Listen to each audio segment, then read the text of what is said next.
Yo, what up? This is Frosty, and you're listening to The Rodriguez Show. And we back on The Rodriguez Show. Mondo just played Pretty Shade of Blue by our homegirl Frosty, produced by our homeboy Brian to Earth in the studio.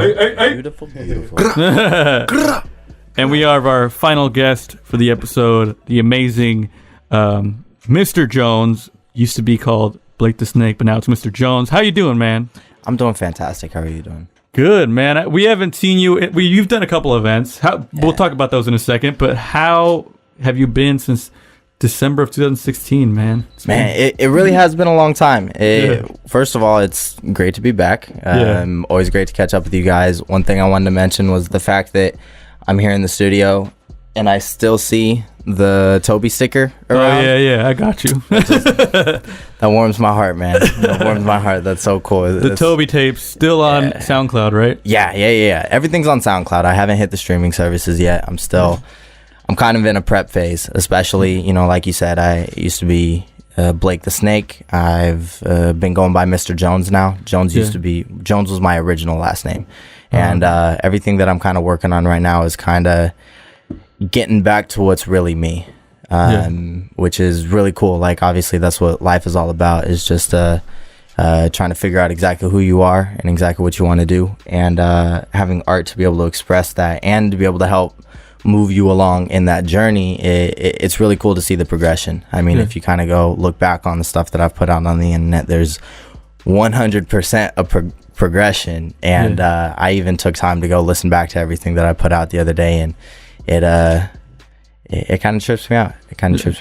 I think about all the stuff we've done together. We made a video together. Remember, we had a music video together. Yeah, we've done a lot of projects. Like, it was that NPR Tiny Desk concert. We put that together. Which is still tight on its own. Like, I'm not gonna lie, I had such a great time, and the fact that you guys were down to come out and like shoot that and record it and make that happen. Obviously, the instrumentalist, the drummer, and the bassist, they were super cool. And it's funny, I haven't spoken to them since, but it's all good, whatever. We'll move forward. so the name change, it was more of like, I'm gonna get back to who I am, or I'm trying to figure out who I am. Yeah, definitely. I mean, there's a couple different things going into it. Jones was my original last name. Amy Winehouse, R.I.P. She did a cover of Me and Mrs. Jones, and her version was Me and Mr. Jones. And so to me, I would love to be Mr. Jones. I like that. So the last time you were here, you said you didn't consider yourself a rapper because you were more of a producer that just needed a rapper, right? Where are you in that sense? Do you feel more confident in your vocals, or not that you didn't feel confident before, like calling yourself a rapper? No, and it's okay. I mean, I'm not ashamed to say it definitely was. There was a little bit of reserves in calling myself a rapper, just because I wasn't quite confident in my voice. But with this whole journey of getting to what's really me, I think I'm starting to nail down a sound that complements my voice a lot better. It's making me feel a lot more confident, and though I still have reserves about calling myself a rapper, I'd rather call myself an artist. And that's fair. And I know that's kind of like the cheesy thing to say, like, I'm not a singer, I'm an artist, man. I'm an artist. But it's fair. Like, it's exactly what it is. Like, we don't want to box somebody in by just saying rapper, or by just saying producer. Exactly. Artist is like the perfect word for it. Because I mean, I'm still producing everything. Like, all of my music is produced by me. Me and Johnny got some stuff that we're working on to produce for each other, but at the moment, most of what I'm recording on, everything is produced by me. I don't reach out to other people. I don't see the need to be able to do that. I don't think they're going to be able to represent me the way I represent me. And so, I mean, back to the original question, I've definitely grown a lot more confidence in myself as an artist. And even then, like, even when you were here last time, that stuff is still amazing. Like, the You Got Issue song is still awesome. The NCR sample you had on that song is not. Was it that one? Or it was a different one. It was that one. It was that one. That one was tight. I appreciate that. I think a lot of my reserves on that project is there's a lot of mixing things that I think could make it sound better. Simply, and I've even learned a lot in producing how to better mix things to make it complement my voice a lot better. So there's a lot of details going into it, but it is like once you like even like editing the show or like making the show, like you learn a lot of skills on the way. Oh yeah, you know, and it's a lot of technical stuff that maybe the listener might not notice, but it's like to you, it's like it's right there. Exactly. And you want to know what's crazy is the listener's not gonna they'll notice it subconsciously.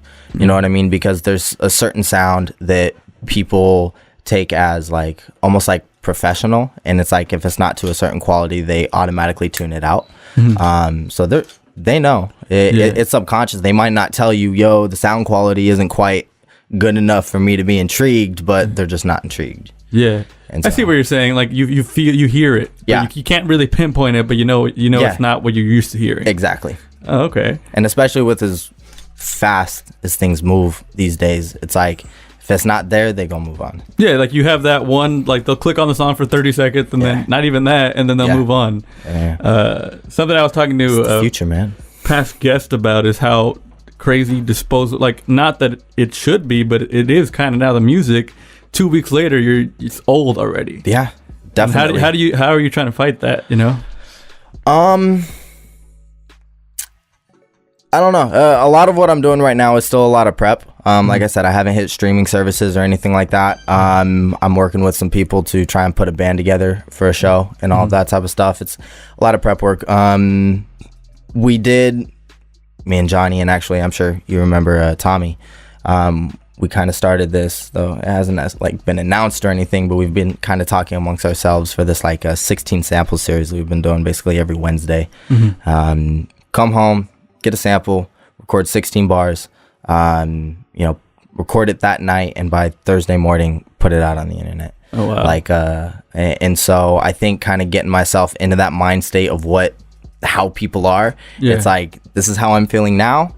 Let me get it out. Let me put it out. And then move forward from there, because that's exactly how people are listening to it. Why not make it like that? Yeah, you know what I mean. And so, definitely doing small stuff like that, but then still looking at bigger picture stuff. You can't not look at bigger picture stuff. You gotta see a bigger picture in order to move forward with something.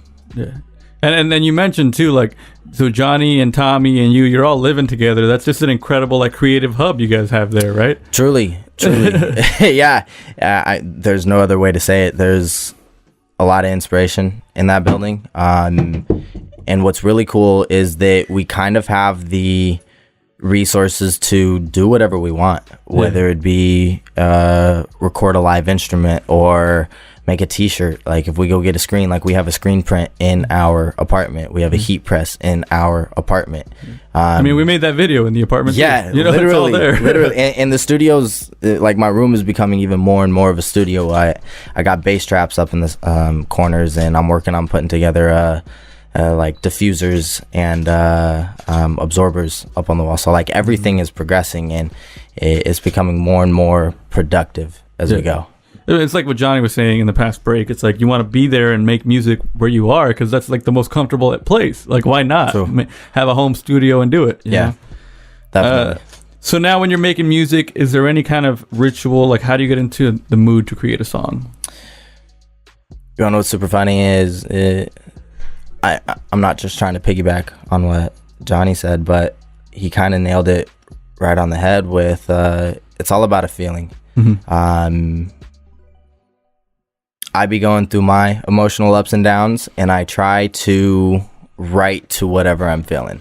And it can be kind of dangerous sometimes. You find yourself, I'll kind of find myself in this conscious state where I'm like, I'm kind of depressed right now. But then I'm like, ooh, while I'm depressed, let me try and get some sad bars out. But then I start focusing on those sad bars, and it just kind of spirals into me focusing on that mood rather than trying to move forward into a more positive mood. And so, similar to what he said, it's all about a feeling, and I try to focus on whatever feeling is going on at that time.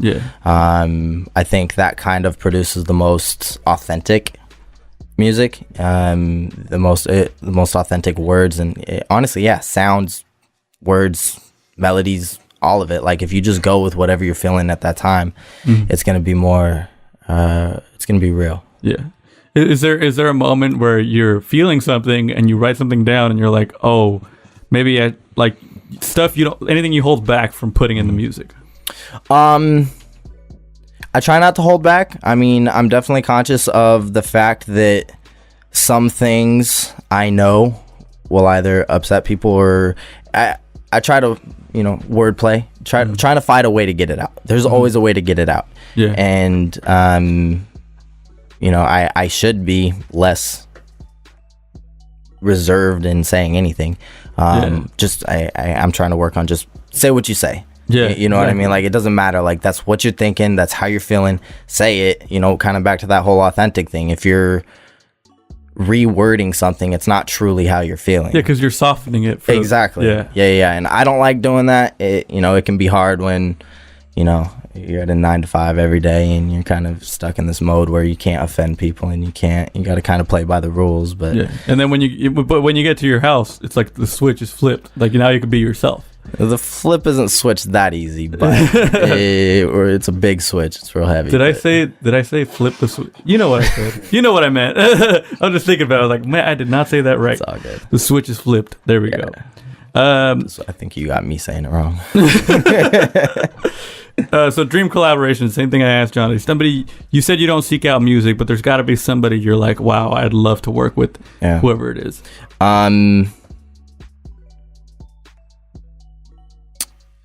Well, I know that when I get to heaven, me and Amy will do some collaborations. I like that. But in the real world, it's tough, man. I even said it when I walked in here. I don't even feel like I'm very caught up with music, but I think I would love to get Daniel Caesar or Frank Ocean or no, I change it. Alabama Shakes. Oh, okay. I would love to collaborate with Alabama Shakes. That would be smooth. Get some real powerful like a voice right there. Oh my God, Brittany. God damn. There's some people that their voices are so strong, you just be like, holy shit. Like, if you ever hear that live. Have you seen them live? Yeah. Oh, yeah. Oh my God. I went to one of their concerts by myself. Yeah. I bought 2 tickets, but I didn't have anywhere to go, so I went by myself. This is a powerful voice. It's just like, even if you're in an arena full of people, you still feel that voice. Yeah. I think that's something that I'm definitely drawn to is a powerful female voice. I was after Alabama Shakes, I was going to throw out Lady Gaga. I would love to collaborate. Yeah. I mean, that's the same thing. Like, just somebody with such a strong voice. Yeah.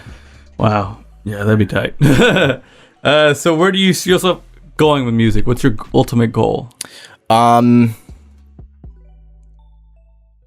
It's a difficult question because there's so many things, but I guess I was not too long ago I was asked a similar question, and I feel like it kind of answers in a broad statement. You can kind of imagine everything that goes into it, but I can't wait.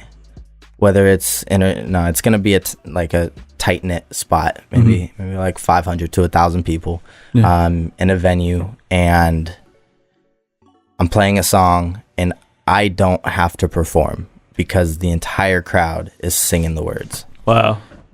Yeah. So like you can kind of imagine everything that goes into that, from playing shows, building up to getting this fan base, to getting better at your craft and all of this type of stuff. And by the end, that moment, and I'm even getting goosebumps right now, kind of thinking about it. That moment, like I'll probably cry, like when I just sit back and I just don't even need the mic because everyone is singing the words, like that right there. It's like there's so much that goes. You don't need anything else. You just need that. Exactly. Yeah. If I get to that point, I'll know I've made it. I'm there. Damn. I like that. That's a really good idea. you know what I'm saying? Like, there's a lot that goes into it, but it's like, just imagine being right there on stage and you just sit back and you're just kind of watching everybody and you're listening to everybody singing and you're just like, wow. Yeah. Wow. Speechless. I was listening back to the first interview you did on the show, and there would be moments where I'd be like, yeah, damn. And I was like, maybe that was me being like, it was only like a year into the show, 1.5 years, and I was like novice with the interviews, but now it's because you have such dope ideas that I just get overwhelmed, and I'm like, holy shit, you're right. Like, you know what I'm saying? But yeah, man, that's a good goal. So this year, what are you going to do this year?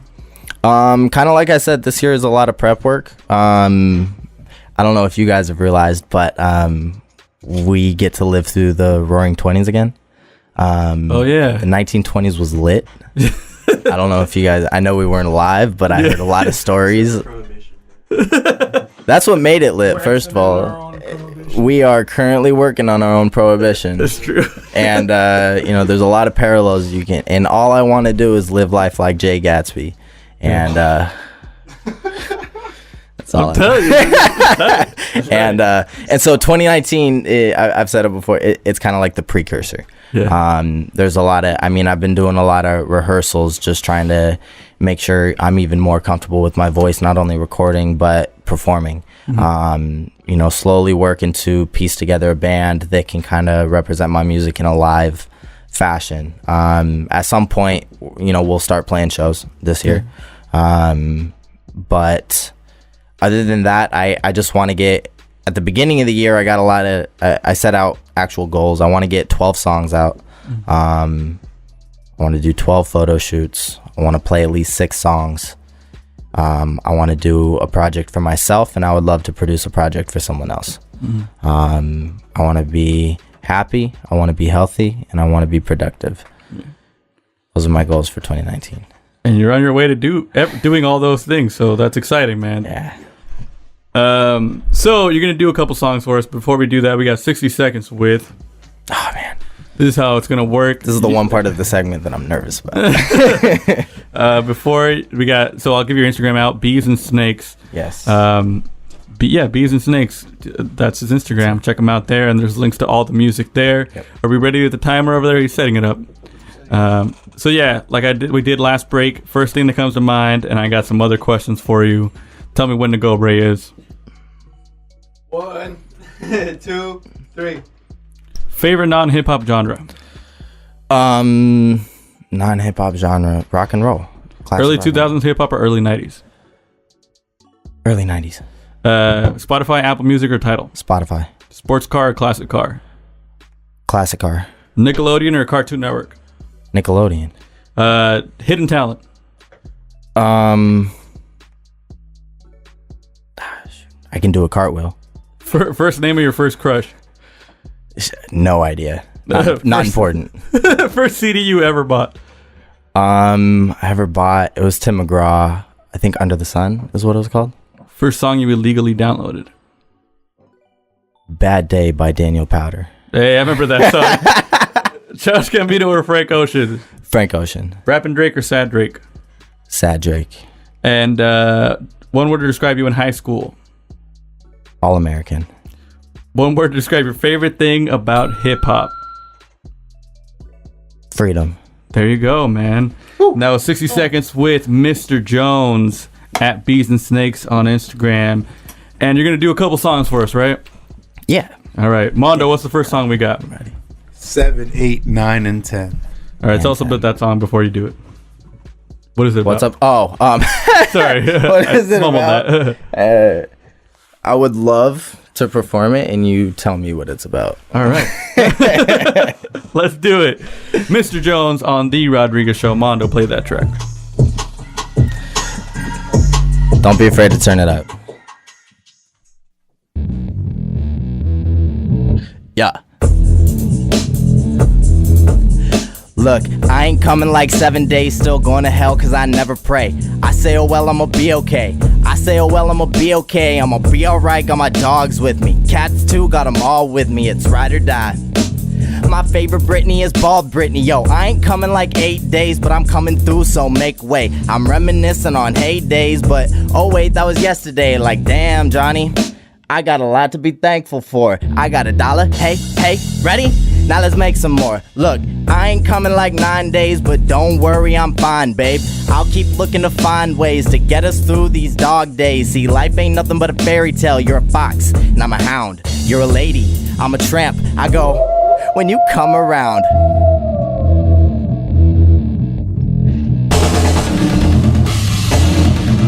Yeah, I ain't coming like 10 days. Holding out for my prom date. I'm a gentleman and a scholar. I'm well aware these are prime days. I move quick and I move easily.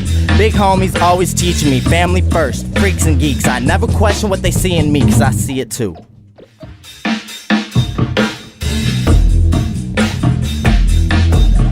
Yeah.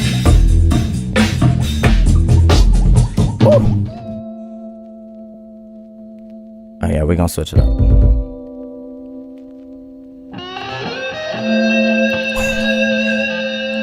I love when my own song gives me goosebumps. Goddamn.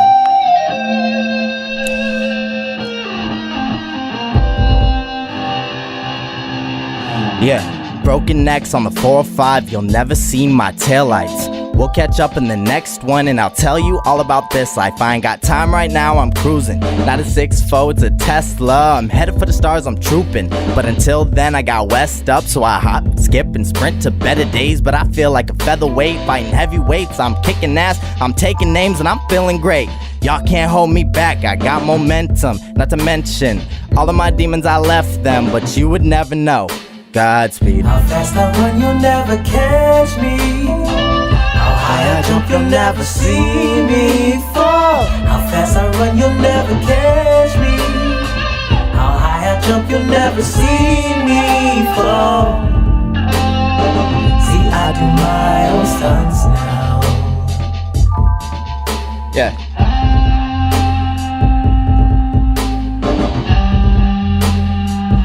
Check it. I click with the mentally unstable. I'm at risk, but I hate labels. No sticks, stones, and hollow bones don't faze me. I'm still breaking ankles. I'm too quick, too steady. I'm Bruce Lee. I've been ready since 95. I can't think of a better time to be alive. I ran away once. Don't think I'll run away again. I'm on my way to paradise. Don't need my family or my friends. It goes no stone unturned, no hollow graves. I'm letting go of all my pain. God, please protect me through my days. I've been sick for days.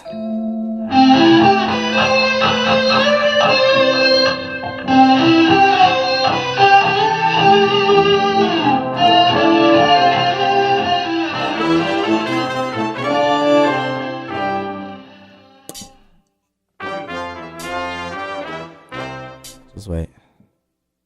How fast I run, you'll never catch me. How high I jump, you'll never see me fall. How fast I run, you'll never catch me. How high I jump, you'll never see me fall. See, I do my own stunts now.